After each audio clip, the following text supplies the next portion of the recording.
Sir actual గా ఎవరి పేరైనా FIR లో ఒకసారి రిజిస్టర్ అయిందండి, వాళ్ళకి ఎటువంటి నష్టాలు ఉంటాయండి? ఎఫ్ఐఆర్ లో పేరు నమోదవడం అనేది ఒక ప్రక్రియ.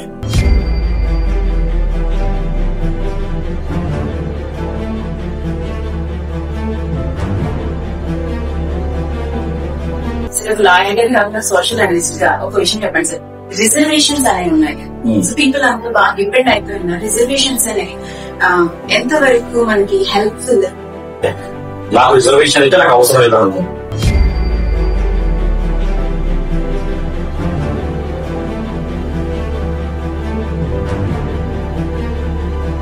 ఈ ఉచిత పథకాల వల్ల ప్రజలకి ఎటువంటి నష్టం జరుగుతుందంట?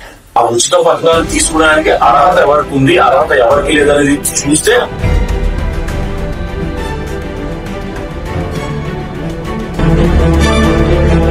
అనధికార మత నిర్మాణాలు వీటిపై మీ స్పందన ఏంటి? నేను ముస్లిం, నాకు ఇష్టం అయితే నేను హిందూ అవ్వాలనుకుంటే ఆ స్వేచ్ఛ రావాలి, నేను క్రిస్టియన్ అవ్వాలనుకుంటే ఆ స్వేచ్ఛ రావాలి.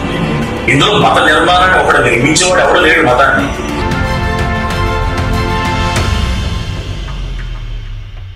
నమస్తే, welcome to JM studios channel interview. నేను మీ సోనా. ప్రస్తుతం ప్రతి ఒక్కరికి కూడా మన న్యాయ వ్యవస్థ మీద, అలాగే ప్రస్తుత రాజకీయ పరిస్థితుల మీద అవగాహన ఎంతో అవసరం. అవగాహన ఉంటేనే మన ఓటుని మనం సక్రమంగా వినియోగించుకోగలం. ఇదేనండి మన టాపిక్ ఈ రోజు, ప్రస్తుత రాజకీయ పరిస్థితులు మరియు న్యాయ వ్యవస్థ. దీని గురించి మనకు వివరించడానికి మనతో పాటు ఉన్నారు ప్రముఖ అడ్వకేట్, సోషల్ అనలిస్ట్ షేక్ బాషా గారు. వారిని అడిగి మరిన్ని వివరాలు తెలుసుకుందాం. నమస్తే సార్. సార్ ఎలా ఉన్నారు? నేను చాలా బాగున్నాను సార్. ఫస్ట్ ఆఫ్ ఆల్ మీకు thank you so much sir, ఎందుకంటే మా జేఎం స్టూడియో తరపు నుంచి మాకు ఇంటర్వ్యూ ఇచ్చినందుకు చాలా చాలా thanks. And first of all మీరు ఒక విషయం తెలుసుకోవాలి, చాలా ప్రొఫెషన్స్ ఉన్నాయి కదా, why you are choosing lawyer profession? అంటే చాలా మంది అంటారు నేను యాక్టర్ కాబట్టి డాక్టర్ అయ్యాను అంటారు కదా, అలా ఏమైనా యాక్సిడెంటల్ గా అయ్యారా? మీకు ప్యాషన్ ఉంది? యాక్సిడెంటల్ గా కాదు, కానీ ఇది యాక్చువల్గా ఏంటంటే మా తాతయ్య గారు ఏంటంటే, మా నాన్నగారు మా ఇంట్లో ఎవరైనా ఒకలా అడ్వకేట్ అవ్వాలనే ఆలోచన మా తాతయ్య గారికి ఉండేది.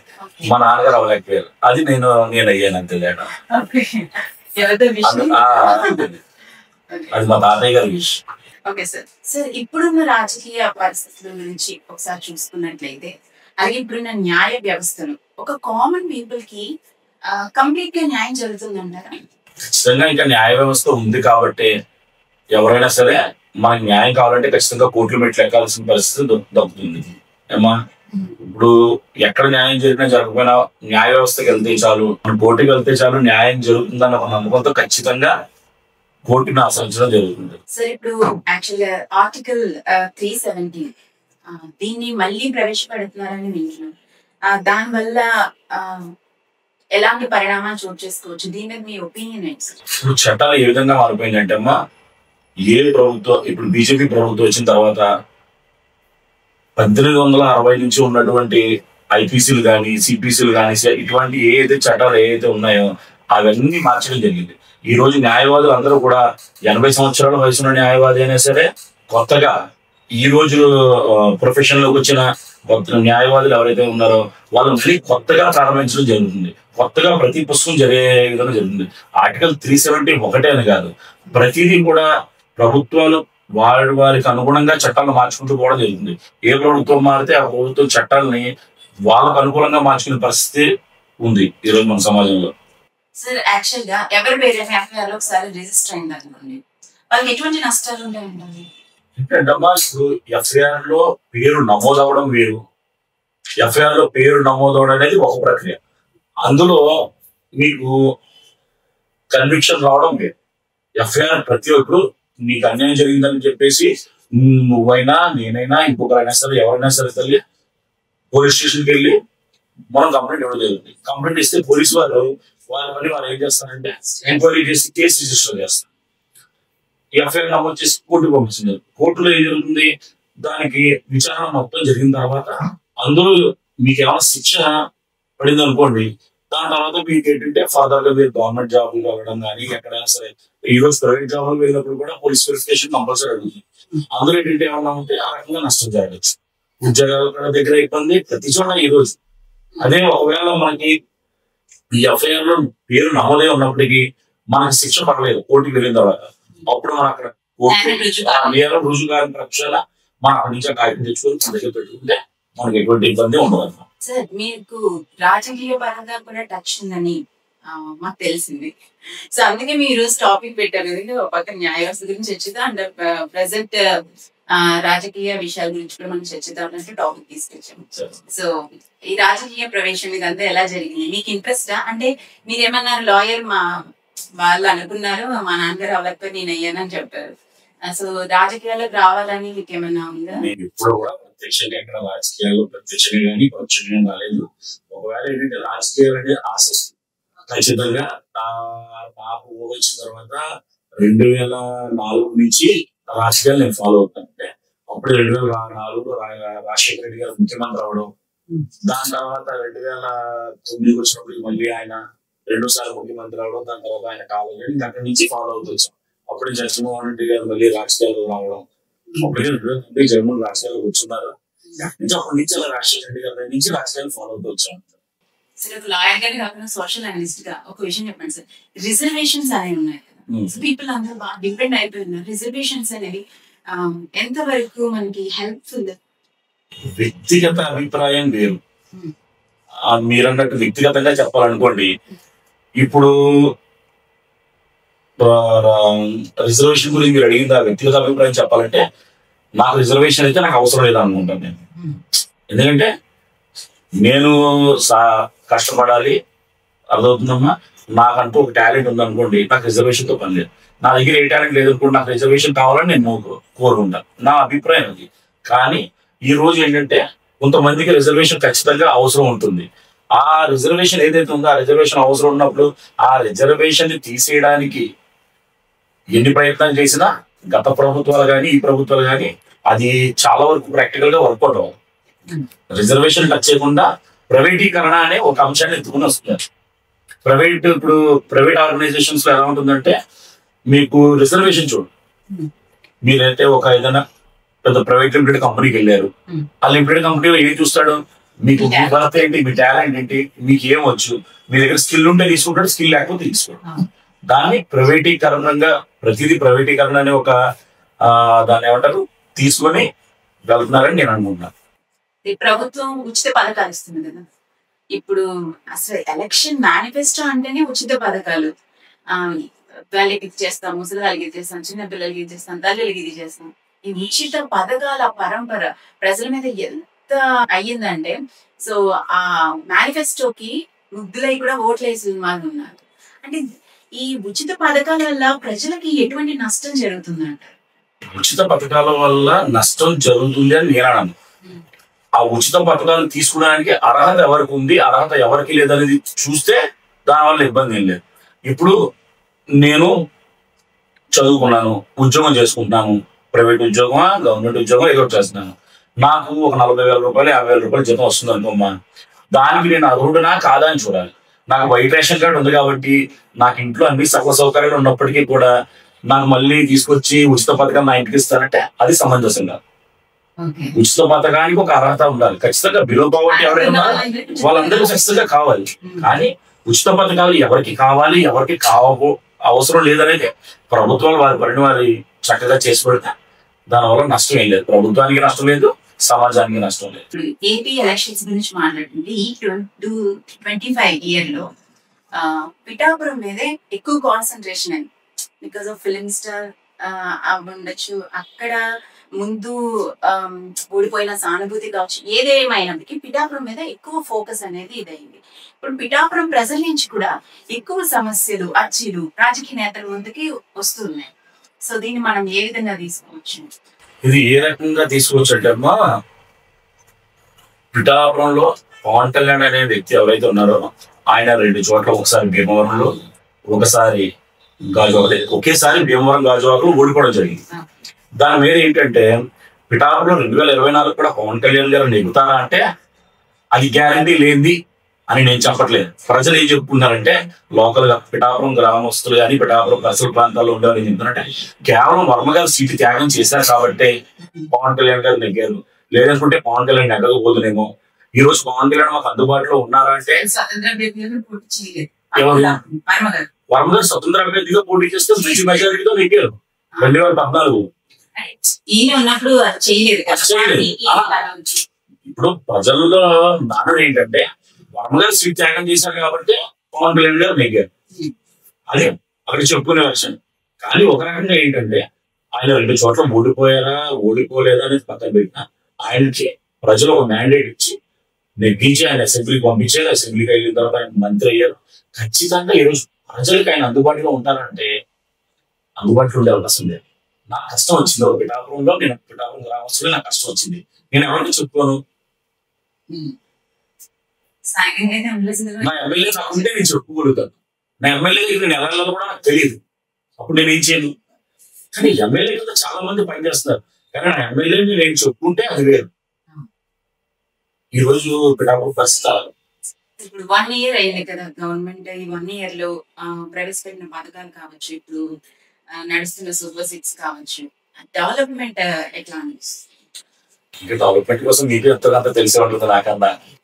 అంటే తెలుసు సార్, మీరు ఏం పరిగణించారు అంటే మేము న్యూస్ సూపర్ 6 అనేది ఏంటంటే అన్న అది సాధ్యమైన పని కాదని చెప్పేసి ఆ రోజు పాలకులు ఎవరైతే ఉన్నారో గత ప్రభుత్వం అది అమలు చేయడం కష్టము అని చెప్పేసి చెప్పారు. అది ఎంతవరకు చేయగలుగుతారా చేయలేదు అనేది కార్యాచరణ నోచుకుని ఉంటుంటే సూపర్ 6 సక్సెస్ అయ్యాడు. ఒకవేళ సూపర్ 6 లో 6 పథకాలు కూడా అమలు అవ్వకపోయి ఉంటుంటే అది ఫెయిల్ అయింది. ఈ రోజు 6 పథకాలు అమలు అయ్యాయని మీరు భావిస్తే అయినట్టే కదా.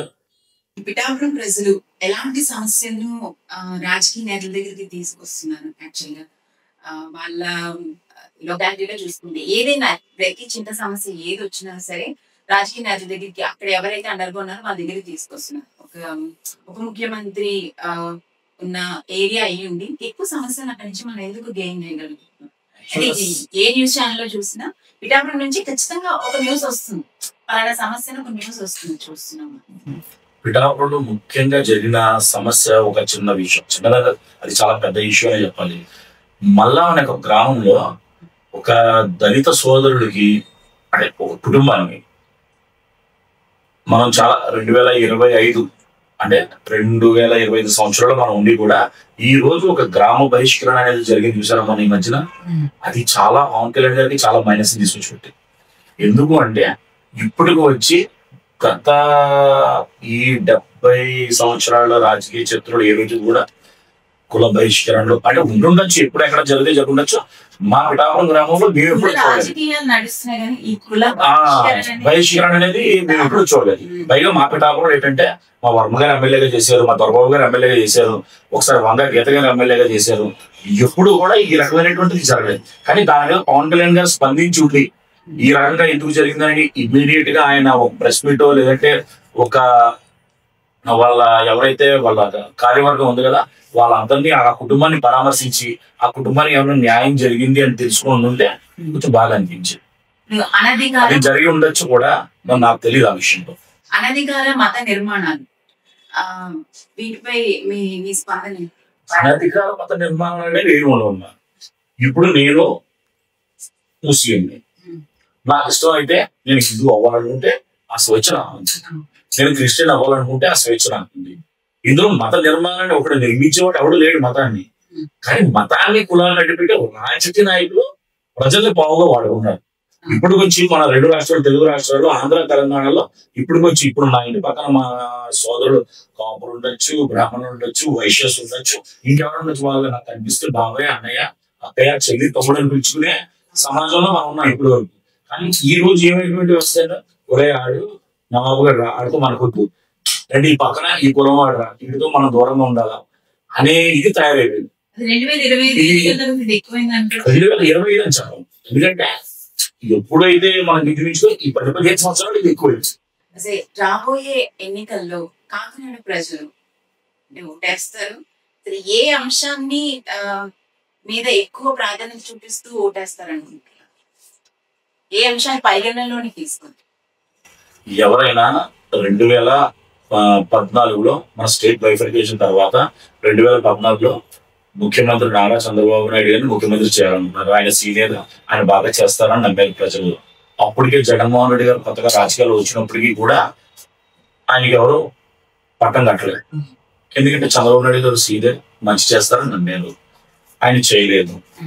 ఏమో దాన్ని ఏం చేశారు, 2019 వచ్చినప్పటికీ జగన్మోహన్ రెడ్డి గారికి 151 స్థానాలతో ఆయన ముఖ్యమంత్రి చేశారు. ఆయన చాలా వరకు నేను చెప్పిన హామీలు ఇవే చేయగలుగుతాను, ఇవి చేస్తానన్నాడు. చాలా వరకు ప్రతి ఒక్కరు కూడా దేవుడు కాదు 100% చేయడానికి, ఏదో 1-2 కూడా చేయకపోయి ఉండొచ్చు, కానీ చేస్తానని చాలా వరకు చేశారు. ఇప్పుడు మళ్ళీ ప్రజలకు అది నచ్చకపోయి ఉండొచ్చు, మళ్ళీ చంద్రబాబు నాయుడు గారు ఇచ్చారు. ఇప్పుడు ఈ రకంగా ఈ కూటమి ఈ రోజు చంద్రబాబు నాయుడు గారు నమ్మకం కాదు, ఈ రోజు చంద్రబాబు నాయుడు గారు, పవన్ కళ్యాణ్ గారు, నరేంద్ర మోదీ. ఎందుకంటే పైనుంచి నిధులు ఇవ్వాల్సిన ఆయన పైగా నేనంటే ఈయన పవన్ కళ్యాణ్ గారిని చూసి ఎంతో కొంత ఓడేశారు. ఈ రోజు ముగ్గురు కలిపి అభివృద్ధి చేస్తేనే రాష్ట్రం అభివృద్ధి జరుగుతుంది. మామూలుగా అయితే 2014లో ఆయన మా ల్యాండ్ ఎక్వైర్ చేసినప్పుడు అమరావతి కోసం 1500 ఇవాళ ఏదో చిన్న వీడియో చూసాను పవన్ కళ్యాణ్ గారు చెప్పినట్టు. 2018లో 1500 ఎకరాల నుంచి 1000 ఎకరాల నుంచి 1500 సరిపోతాయని అన్నారు. 30,000 ఎకరాలు ఎందుకు ఎక్వైర్ చేస్తారు, కానీ మళ్ళీ ఇప్పుడు 45,000 ఎకరాల ల్యాండ్ ఎక్వైర్ చేస్తాను అని ఏదో న్యూస్ లో వింటున్నాం. కానీ ఇప్పుడు ఈ భూమి కొనుక్కుంటూ పోతే సరిపోలేదు, కానీ దాన్ని అభివృద్ధి చేయడానికి మన పిల్లల లేదంటే మన తర్వాత వచ్చే తర్వాత ఎవరు చూస్తారనే తెలియాలి. సార్, డెవలప్మెంట్ విషయానికి వస్తే మెయిన్ గా రోడ్లు, డ్రైన్లు, లైటింగ్ ఈ విషయాల్లో ప్రభుత్వం సక్సెస్ అయిందా? ఇంకా కంప్లైంట్స్ వస్తున్నాయి కదా. ఎందుకంటే ఇప్పుడు రాజమండ్రి కాకినాడ రోడ్డే ఉందని అప్పుడు గత ప్రభుత్వంలో జగన్మోహన్ రెడ్డి గారు వేయలేదు అని చెప్పారు. కానీ ఇప్పుడు వీళ్ళు వచ్చిన తర్వాత కూడా నత్తనడకలా సాగుతున్నది, కానీ పూర్తిగా సంవత్సరం మీద 4 నెలలు ఎంత కావస్తుంది. ఇప్పుడు వీళ్ళు రోడ్లు ఏం పూర్తిగా చేయలేదు, అంతే కదా. సార్, 1 India 1 Nation నినాదం నడుస్తుంది తెలంగాణలో. మీరు బయట వాళ్ళు మా దగ్గరికి వచ్చుకున్నారు, వెళ్ళిపోంటారు ఆయన అంటున్నారు. సో ఏపీలో కూడా ఈ సిచ్యువేషన్ మనం చూస్తామా ఫ్యూచర్? ఏపీలో కాదు, మన ఊర్లో కూడా మనం చూడొచ్చు ఆ సిచ్యువేషన్ రానున్న రోజుల్లో ఈ రకంగా తయారైతే ఖచ్చితంగా జరుగుతుందంట. అంటే ఇప్పుడు తెలంగాణ కావాలంటే చాలా సంవత్సరాలు సాగింది కదా, అట్లా ఉద్యమంలో ఏదైనా ఉద్యమంతోనే మొదలవుతుంది. ఏదైనా ఒక అడుగు ఇవాళ తెలంగాణలో మార్వాడి గో బ్యాక్ అని చెప్పేసి ఏదో ఒక నినాదం ఎత్తుకున్నారు, దానికి ఒక పార్టీకి అంటగాగారు. ఇటు సైడ్ ఏమో మాధవీలత గారు ఆవిడ ఎవరైతే ఉన్నారో ఎవరావిడ బిరించి హాస్పిటల్ అధినేత మాధవీలత, ఆవిడ ఏదైతే తెలంగాణ హిందూ నినాదాన్ని ఆవిడ ఎత్తుకున్నారు, ఆవిడ పోరాడుతున్నారు. చూద్దాం పోరాటం ఎంతవరకు అవుతుందో. గవర్నమెంట్ విషయానికి వస్తే ఇప్పుడు మత్స్యకారులకు కానీ పరిశ్రమలకు కానీ లేదా ఇంకా వ్యవసాయం రైతులకు కానీ చాలా పథకాలను ప్రవేశపెడుతుంది. అవన్నీ వాళ్ళకి సరిపోతున్నాయా? ఆచరణ కరెక్ట్ గానే ఉందంటారా? ఏ పథకం ఎవరిచ్చినా ఏది ఆ నిమిషానికి ఎంతో కొంత ఊతం ఇవ్వచ్చమ్మా, అది దేనికి ఎవరికి ఏ ప్రభుత్వం ఏ పథకం ఇచ్చినా ఫుల్ఫిల్ గా సరిపోదు. మొన్న జరిగిన ఎన్నికల్లో జనసేన టీడీపీ కూటమి ప్రభుత్వం కాబట్టి ముగ్గురిని చూసి వేసేది ఓట్లు మంచిగా గెలిచారు.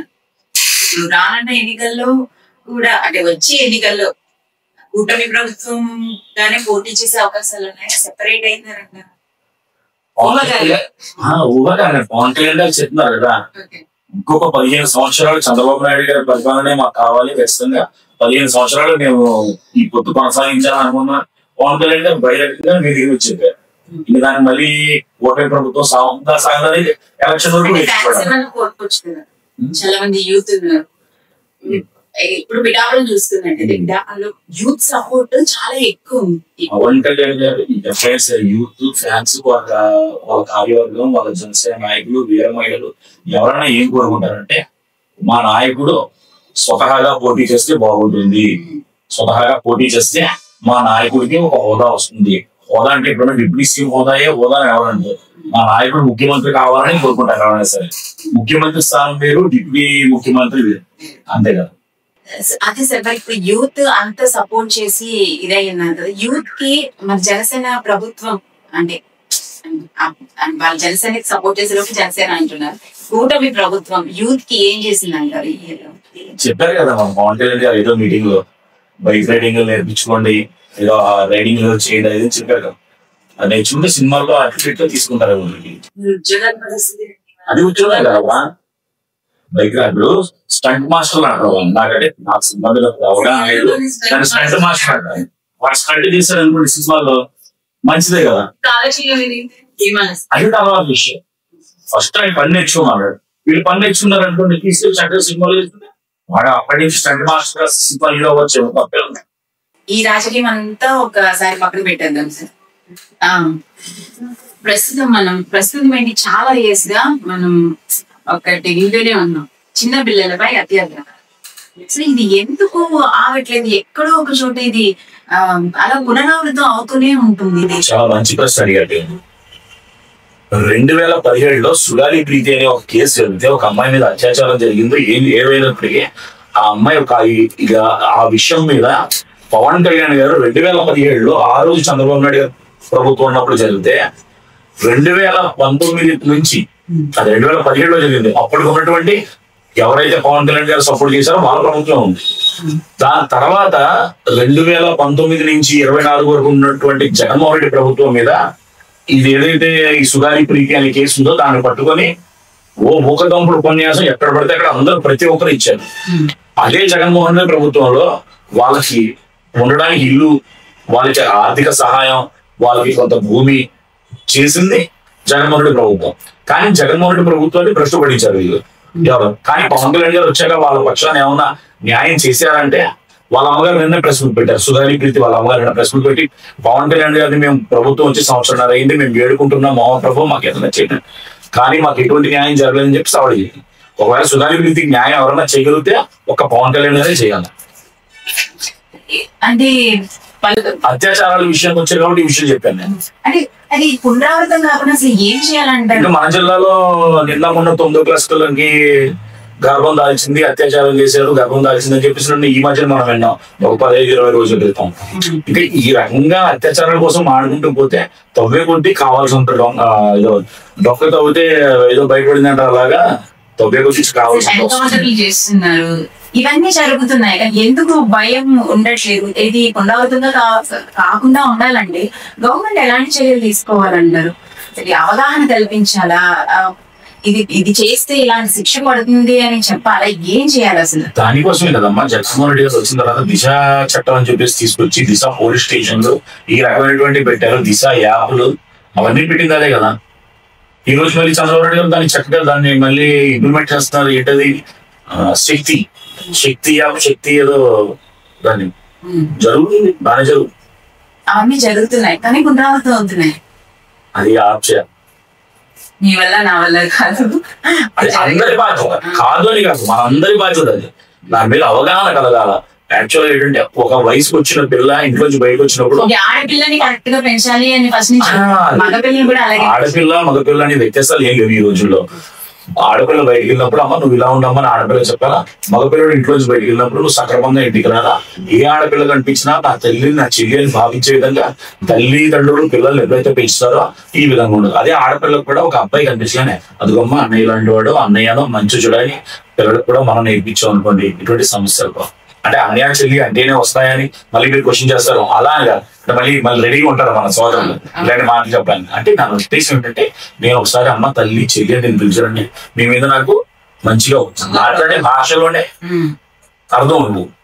సార్ ఇప్పుడు దాకా మీరు టేకప్ చేసిన కేసెస్ లో ఛాలెంజింగ్ గా ఎటువంటి ఏదైనా కేసు తీసుకున్నారు? దాన్ని ఎలా ఛేదించారు? అవి ఇంకా ప్రస్తుతానికి అంతలో కేసు ఉంది, చాలా మంచి కేసు. అది పూర్తయ్యాక సరే సార్. ఇప్పుడు కరెంట్ లాస్ కి లీగల్ ట్రెండ్స్ కి మీరు ఎలా అప్డేట్ అవుతూ ఉన్నారు? ఎప్పటికప్పుడు సుప్రీంకోర్టు గైడ్లైన్స్ ఫాలో అవుతున్నాను. సుప్రీంకోర్టు ఎప్పుడైనా సరే కొత్తగా ఏమైనా చట్టాల మీద ఇది చేస్తే ఆ గైడ్లైన్స్ ఫాలో అవుతుంది. నాకు ఎప్పుడు అప్డేట్ ఉంటాయి. కామన్ పీపుల్ కి ఈ లా బేసిక్స్ తెలుసుకోవాలంటే ఎటువంటి బుక్ అండ్ ఏమైనా వెబ్సైట్స్ ఉంటాయా? ఏమైనా సర్చెస్ అంటే మా అర్థమయ్యే భాష మీరు సెక్షన్స్ చెప్తారు కదా. ఈ రోజు ఏంటంటే యూట్యూబ్ అనేది ఖచ్చితంగా అందరికి అందుబాటులో ఉంది. ఈ రోజు ఏదైనా ఒక మన దగ్గరికి వచ్చే ముద్దాయి మాకు చెప్పే పరిస్థితి ఏర్పడుతుంది. ఎందుకంటే నేను ఈ నేరం చేశాను, దీనికి ఏంటి శిక్ష అంటే అందులో గూగుల్లో కూడా మా దగ్గరకు వచ్చే పరిస్థితి ఉంది. కాబట్టి ఏంటంటే ప్రతిదీ మనకు అందుబాటులో ఉంది గూగుల్లో. మనం ఏం చూడట్లేదు, యూట్యూబ్ లోకి వెళ్ళినా వస్తాయి, గూగుల్లోకి వెళ్ళినా వస్తాయి. సరే ఎవరైనా ఆపదలో ఉంటే 100 కి డయల్ చేయండి, మీకు ఖచ్చితంగా హెల్ప్ వస్తుందంట. 100 కి డయల్ చేస్తే డెఫినెట్ గా హెల్ప్ వస్తుంది, ఖచ్చితంగా వస్తుందమ్మా. ఎందుకంటే 100 కాదు దాన్ని 112 చేశారు. 112 మీరు కాల్ చేస్తే ఖచ్చితంగా పోలీసు వారు వస్తారు. పోలీసు వారు ఒకప్పుడు ఏంటంటే వస్తారని నేను చూడాల్సిన పరిస్థితి. ఇప్పుడు వితిన్ 5 to 10 minutes లో రావాలి, వచ్చి మీ దగ్గరకు వచ్చి వాళ్ళ ఫోటో కూడా తీసుకొని ఆ ఫోటోను వాళ్ళు అప్లోడ్ చేసే పరిస్థితి కూడా ఉంది. యాక్చువల్ గా ఒక కామన్ మ్యాన్ మీద ఒక పోలీస్ చెయ్య వేయకూడదు అని అంటారు. కానీ ఇప్పటికీ అట్లాంటివి పునరావృతం అవుతున్నాయి. ఒకవేళ ఇంకా ఏ నేరం రుజువు కాకుండా ఒకవేళ పోలీస్ స్టేషన్ కి వెళ్ళినప్పుడు ఏదైనా ప్రాబ్లం అయినప్పుడు పోలీసులు ఒక కామన్ మ్యాన్ మీద చేసుకుంటే ఎటువంటి పరిణామాలు ఉంటాయి? వాళ్ళ మీద మనం యాక్షన్ తీసుకునే ఛాన్సెస్ ఉంటాయి. సుప్రీం కోర్టు కానీ హైకోర్టు కానీ చాలా ఖచ్చితంగా చట్టాలు చేసుకున్నప్పుడు కూడా ఏం చెప్తున్నారంటే పోలీసు వారికి ఉన్నటువంటి హక్కు ఒకటి, విచారణ నిమిత్తం తీసుకొస్తే 24 గంటల కాల వ్యవధిలో కోర్టుకి అప్పు చెప్పాలి. కోర్టుకి అప్పు చెప్పిన తర్వాత కోర్టు వారు ఏం చేస్తారంటే రిమాండ్ వేసే పరిస్థితి ఉన్నప్పుడు రిమాండ్ వేసి సబ్ జైలుకి పంపిస్తారు, లేదా జిల్లా జైలుకి, సెంట్రల్ జైలుకి, వారి శిక్ష వ్యవధిని బట్టి, ఆ రిమాండ్ పీరియడ్ ని బట్టి. సార్ ఒక కామన్ డౌట్ సార్, యాక్చువల్లీ సినిమాలో చూసినప్పుడు పోలీసులు కొడతారు కదా, ఏ విషయంలో కొట్టచ్చు అసలు? ఏ విషయంలో కూడా పోలీసు వారు చేసుకునే హక్కు పోలీసు వారికి లేదు. చేసినా ఏం చేసినా పోలీసు వారు కొట్టే పరిస్థితి ఎవరిని ఎటువంటి నేరం చేసినా కొట్టే హక్కు లేదు. ఎందుకంటే నేరం అతని పైన నేరం మోపబడింది, నేరం రుజువు కావాలి, నేరం రుజువైనా తగిన శిక్షలు కోర్టులు వేస్తాయి, పోలీసుకి అధికారం లేదు. ప్రస్తుతం ఉన్న యంగ్స్టర్స్ కి, కామన్ పీపుల్ మీరు ఏమైనా సజెషన్స్ ఇవ్వాలనుకుంటున్నారు సార్? మనం ఎవరికి ఎటువంటి సజెషన్లు చెప్పినా ఎవరు వినే పరిస్థితి లేదు. ఎందుకంటే తల్లిదండ్రుల మాట ఎవరు వినే పరిస్థితి కూర్చుంటున్నాం, బయట పిల్లలు చూస్తున్నాం. ఈ రోజు ఇంతింత పిల్లలు కూడా పెద్ద పెద్ద బళ్ళు తీసుకొని సైలెన్సర్లు తీసి డ్రైవింగ్ చేసి అందులో వాళ్ళ విధానం ఏంటో వాళ్ళకి మనం ఏం చెప్తాము? ఒకటి, భవిష్యత్ అనేది చాలా పెద్దది, చాలా ఉన్నతంగా బతకాలి. బతికి 4 రోజులు అయినా సరే చాలా ఉన్నతంగా బతకాల, గౌరవంగా బతకాలంటూ. సార్ మొన్న మీడియాలో చూసుకుంటే బాగా ఫేమస్ అయిపోయింది నిమిషప్రియ కేసు అనేది. ఏమన్ నుంచి ఆమె అక్కడ ఉండిపోయింది, అన్యాయంగా అక్కడ ఇరుక్కుపోయింది, అక్కడ ఎవరు ఏం చేయలేకపోయిన పరిస్థితి, వాళ్ళ తల్లిదండ్రులు కూడా ఎంతో ఏడుస్తున్నారు. ఇక్కడ ప్రభుత్వం కూడా ఏం చేయలేని పరిస్థితి, చివరికి కేంద్ర ప్రభుత్వం కూడా చేయలేదు.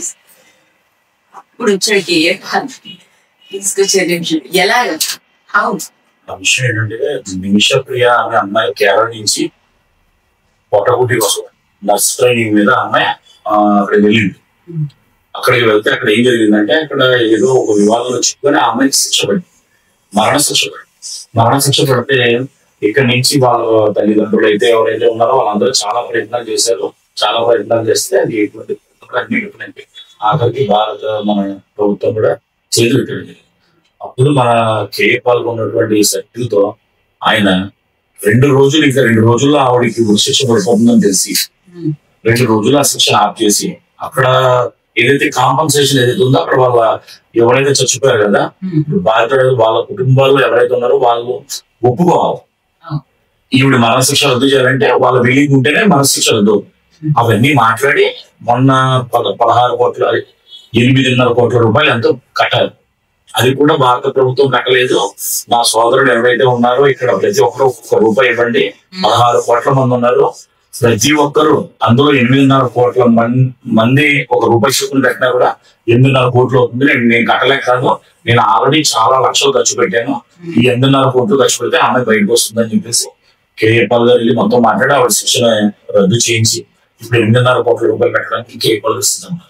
ఎలా చేసుకున్నా కేఏపాల్ గ్రేట్ లీడర్ ఆయన క్యాబినెట్ తీసేసారు.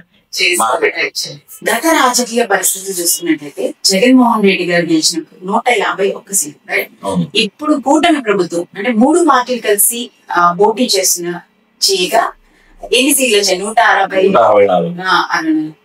విడివిడిగా పోటీ చేసిందే కనుక సింగిల్ గా గెలిచారు, విడివిడిగా పోటీ చేసిన ఏ పార్టీకి ఎన్ని సీట్లు రావచ్చు? ఎందుకంటే ఏ పార్టీకి ఎన్ని సీట్లు వచ్చాయన్నా కూడా 2014లో ఆ రోజు చంద్రబాబు నాయుడు గారు చూసుకున్నా, ఈ రోజు మొత్తం 3 పార్టీలు కలిసి పోటీ చేసిన జగన్మోహన్ రెడ్డి వ్యక్తి సింగిల్ గానే పోటీ చేశారు. కాబట్టి 151 సీట్లు అనేది ఆంధ్రప్రదేశ్ రాష్ట్ర అసెంబ్లీ చరిత్రలో అది 151 సీట్లు అలాగే ఉండిపోతుంది.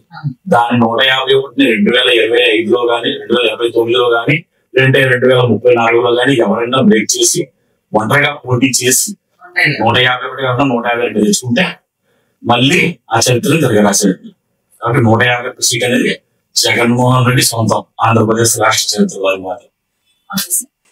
ప్రస్తుతం చూసుకున్నట్లయితే సోషల్ మీడియాలో ఈ మత ప్రచారాలు అనేవి బాగా ఎక్కువైపోయినాయి, ముఖ్యంగా డిబేట్స్. సో వాళ్ళ మతం అలాగా, ఈ మతంలో ఇలాగా, వాళ్ళు చూడండి ఎలా చేస్తున్నారు, మళ్ళీ కూర్చొని ఒక డిబేట్ పెట్టుకుని, చర్చలు పెట్టుకుని, లేదా వాళ్ళు సాక్ష్యాలు చెప్తుంటే నవ్వుకోవడం. సో ఈయన ఇలా అన్నాడు, ఆ ప్రవక్త అలా అంట, ఇలా అంటారు. మన వాళ్ళే ఇదయ్యారు. మన హిందువులో కూడా ఇలా ఉన్నారు. ఇలా హిందూ, ముస్లిం, క్రిస్టియన్ అంటూ ఒక టైప్ ఆఫ్ తెలియని వార్ నడుస్తుంది ఒక రకంగా చెప్పండి. సోషల్ మీడియా, యూట్యూబ్ లో చూస్తే ఎక్కడ చూసినా అవే వీడియోస్. సో ఇది కూడా ఒక రకంగా ప్రజల్ని రెచ్చగొట్టే చర్యగా తీసుకోవచ్చా? ఖచ్చితంగా 100% సోషల్ మీడియా ద్వారానే ప్రజలు కొట్టుకుని వచ్చే పరిస్థితి ఏర్పడింది ఈ రోజు రాష్ట్రంలో. 2 తెలుగు రాష్ట్రాలు కూడా. ఆడెవడో ఉన్నాడు గుండేసుకొని అవ్వడం, ఇంకొకటి ఎవడో కూడా అతను నోరు విప్పితే చాలా దారుణమైన మాటలు, గొర్రెలు అని సంబోధించడం, ఒక కులాన్ని, ఒక మతాన్ని మనం ఆపాదించి మాట్లాడడం ఎంతవరకు కరెక్ట్ గా. ఏ సోషల్ మీడియా ప్లాట్ఫామ్ లో కూర్చొని మాట్లాడినా ఆ సోషల్ మీడియా వాళ్ళైనా సరే దానికి ఖచ్చితంగా ఖండించకపోగా వెకిలి నవ్వులు. ఆ యాంకర్ లో ఏంటో అర్థం లేదు, ఆ సోషల్ మీడియాలో ఆ జర్నలిజం ఏంటో కూడా నాకు అర్థం కాలేదు. చాలా దారుణం, చాలా ఏంటంటే చాలా రెచ్చగొట్టే విధంగా ఈ రకమైనటువంటి చర్యలకి ఖచ్చితంగా ప్రభుత్వం దీని మీద సీరియస్ గా యాక్షన్ తీసుకొని ఖచ్చితంగా. ఇప్పుడు నేనున్నాను, నా స్నేహితుల్లో చాలా మంది హిందూ సోదరులు ఉన్నారు, చాలా మంది క్రైస్తవులు ఉన్నారు. నా ముస్లిం సోదరుల కన్నా నా హిందూ క్రైస్తవులే నా సోదరులు చాలా మంది ఎక్కువ. నాకు ఫోన్ చేసి నాకు ఏదైనా ఒక అవకాశం, నాకు ఏదైనా ఒక అవసరం వచ్చిందంటే నా 10 మంది నా సోదరులు వస్తారు. నేను ఒక కుటుంబానికో లేదంటే ఒక కులానికో మతానికో అందరూ ఉండిపోయి వెతుకుతారు. చాలా దారుణం. దీన్ని ఖచ్చితంగా ప్రభుత్వం దీని మీద సీరియస్ గా తీసుకోవాలి.